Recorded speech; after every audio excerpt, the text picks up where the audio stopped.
हाँ, लिखना कुछ है नहीं तो पूरा ध्यान इधर, पूरा फोकस इधर।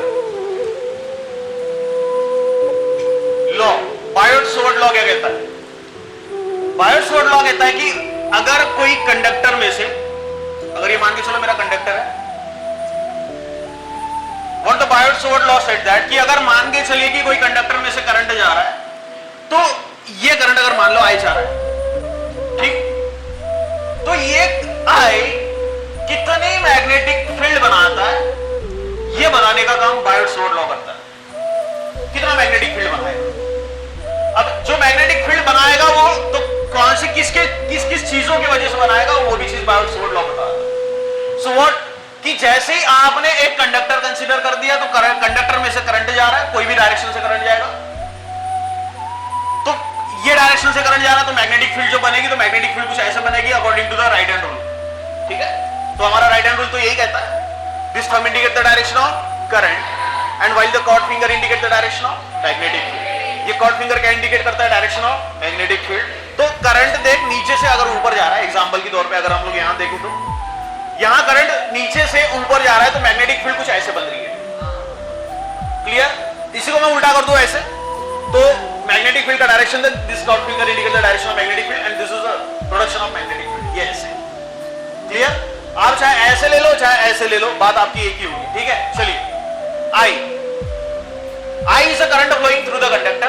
तो जैसे ही करंट फ्लो हो गया तो ये तो मैग्नेटिक फील्ड बनाएगा, ये तो हम लोग जानते हैं क्योंकि चलता हुआ चार्ज मैग्नेटिक फील्ड बनाता है, और करंट में फ्लो होता है, करंट में रियलिटी में कौन फ्लो होता है? Magnetic charges. कौन फ्लो होता है? चार्जेस। ठीक है, चलिए, तो बायोट-सवार्ट लॉ क्या कहता है? भैया आप टोटल कंडक्टर में से करंट निकालेंगे तो आपको डायरेक्टली टोटल कंडक्टर में से करंट निकाल, मतलब जो करंट फ्लो हो रहा है उसमें से मैग्नेटिक फील्ड निकालेंगे, तो आप डायरेक्ट नहीं निकालेंगे, आप एक छोटा सा एलिमेंट कंसीडर करेंगे, that is a small element of small length element of current carrying conductor, length element। तो सबसे पहले आप कंडक्टर का एक छोटा सा एलिमेंट कंसीडर करेंगे और वो एलिमेंट का नाम देंगे आप डीएल।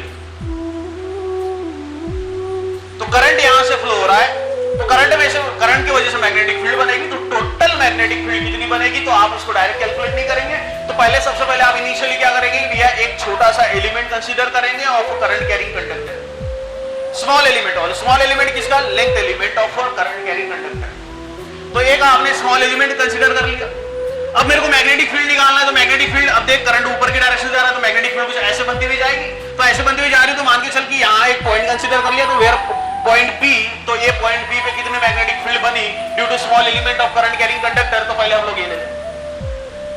क्लियर? तो ये पॉइंट पी हो गया, तो पॉइंट पी पे कितनी मैग्नेटिक फील्ड बनेगी वो पहले हम लोग कैलकुलेट करेंगे। स्मॉल एलिमेंट की वजह से हम लोग ने पॉइंट पी पे ऊपर कितना मैग्नेटिक फील्ड बना ये कैलकुलेट करेंगे, फिर उसके बाद में उसको इंटीग्रेट करेंगे, इंटीग्रेट करने के बाद में हमारे को टोटल करंट मिल, टोटल कंडक्टर से कितना मैग्नेटिक फील्ड बना current flowing through the current due to current flowing, तो वो हम लोग निकालेंगे। इतना क्लियर हुआ? सिंपल सी बात है कि भैया सबसे पहले आप क्या कंसीडर करेंगे? एक कंडक्टर। कंडक्टर कंसीडर करने के बाद में I is the current flowing through the conductor. आप ये करंट की वजह से टोटल मैग्नेटिक फील्ड कैलकुलेट करनी है, तो मैग्नेटिक फील्ड डायरेक्ट कैलकुलेट नहीं की जाएगी, आप सबसे पहले स्मॉल एलिमेंट कंसीडर करेंगे कंडक्टर का, उसके वजह से मैग्नेटिक फील्ड निकालेंगे और वो मैग्नेटिक फील्ड को आप इंटीग्रेट करेंगे, so we get the total magnetic field due to current carrying conductor. Clear? तो एक स्मॉल एलिमेंट हम लोग ने ले लिया, अब स्मॉल एलिमेंट लिया है तो ये पॉइंट पी है, तो इनके बीच में कोई ना कोई डिस्टेंस होगा, तो कंसीडर करते small R is the distance between the small element of a current carrying conductor and the point where the magnetic field is to be calculated। एक पॉइंट P मैंने कंसीडर कर लिया जहां पे मेरे को मैग्नेटिक फील्ड कैलकुलेट करनी है, और मैंने एक स्मॉल एलिमेंट कंसीडर कर लिया of a current carrying conductor का, तो ये इनके बीच में कुछ तो डिस्टेंस होगा, वो मैंने स्मॉल r से डिनोट कर दिया, where small r is a distance between small element of a current carrying conductor and the point where the magnetic field is to be calculated। अब यहां से एक परपेंडिकुलर डिस्टेंस भी आएगा, तो परपेंडिकुलर डिस्टेंस हम लोग कैपिटल R से डिनोट कर ले। जो पॉइंट से हम लोग ने परपेंडिकुलर डिस्टेंस लिया हुआ है, इस पॉइंट को मैं नाम देता हूं A। तो DL से लेके A तक फिर से कोई ना कोई डिस्टेंस हो गया, तो ये डिस्टेंस मान के चलते हैं हम लोग L है, ये लेंथ होगी हमारी L। क्लियर? तो अब ढंग से देखेंगे तो ये हमारा एक राइट एंगल ट्रायंगल भी बन गया। अब क्या हो रहा है? अब हो रहा है कि भैया मैग्नेटिक फील्ड पॉइंट पी पे हम लोग को कैलकुलेट करनी है, किसके वजह से? Due to small element of current carrying conductor. अब मैग्नेटिक फील्ड डिनोट करते हैं हम लोग बी से, स्मॉल एलिमेंट के वजह से निकाल रहे हैं, तो इसलिए बोला जाएगा DB. And what is DB? The differential magnetic field due to small element of current carrying conductor. Small element के वजह से जो मैग्नेटिक फील्ड बनेगी, magnetic field is denoted by B, DL के वजह से बन रही है, तो हम लोग इसको डिनोट करेंगे डीबी। सो वेयर डीबी का पूरा नाम डिफरेंशियल मैग्नेटिक फील्ड, ये डिफरेंशियल मैग्नेटिक फील्ड है, लेकिन किसके वजह से है? Differential magnetic field due to small element of current carrying conductor. So the DB is a differential magnetic field due to small element of current carrying conductor is directly proportional to the current flowing through the conductor. Is directly proportional to the current flowing through the conductor. Is directly proportional to the length of the small element of a current carrying conductor.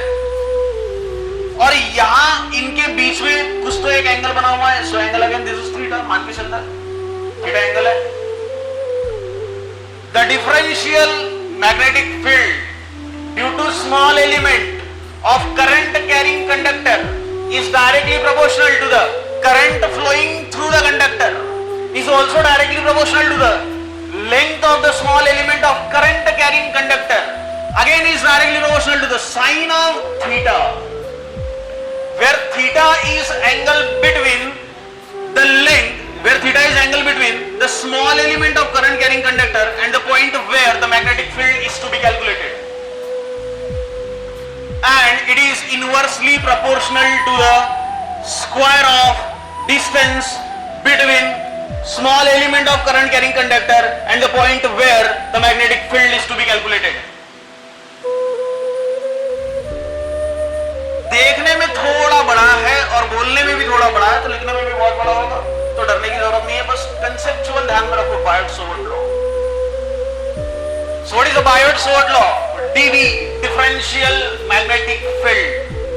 The differential magnetic field due to small element of current carrying conductor is directly proportional to the current flowing through the conductor, is also directly proportional to the small element of current carrying conductor, is also directly proportional to the sine of theta, where theta is angle between the small element of current carrying conductor and the point where the magnetic field is to be calculated, and inversely proportional to the square of distance between small element of current carrying conductor and the point where the magnetic field is to be calculated. So this is called as Biot-Savart law. Clear? Now what is the Biot-Savart law? Biot-Savart law क्या कहता है? Equation के साथ में ध्यान में रखिए इसको, ठीक है? What is Biot-Savart law? The differential magnetic field due to small element of current carrying conductor is directly proportional to the current flowing through the conductor, is also directly proportional to the small element of current carrying conductor, is also directly proportional to the sine of theta, where theta is angle between small element of current carrying conductor, point where the magnetic field is to be calculated, and inversely proportional to the square of distance between small element of current carrying conductor and the point where the magnetic field is to be calculated. So this is called as Biot-Savart law. बहुत बड़ा सा लगता है, लेकिन है क्या बहुत easy, ठीक है? बस कंसेप्चुअल और टर्म्स के हिसाब से ध्यान में रखो, इक्वेशन के हिसाब से ध्यान में रखो, तो पक्का याद रहेगा, ठीक है? Now again repeat, what is Biot-Savart law? चलो इक्वेशन समझ में आ गई, कहां से आ गई है? अकॉर्डिंग टू द लॉ, ठीक है? तो इक्वेशन क्या बनती है हमारी? dB is directly proportional to IDL sin theta divided by, तो बेसिक से हमारे भी फिजिक्स के रूल है कि जब भी प्रोपोर्शनल साइन होगा तो क्या यूज करेंगे? सो dB is equals to K IDL sin theta divided by, where K is a magnetic field constant, where K is a, K क्या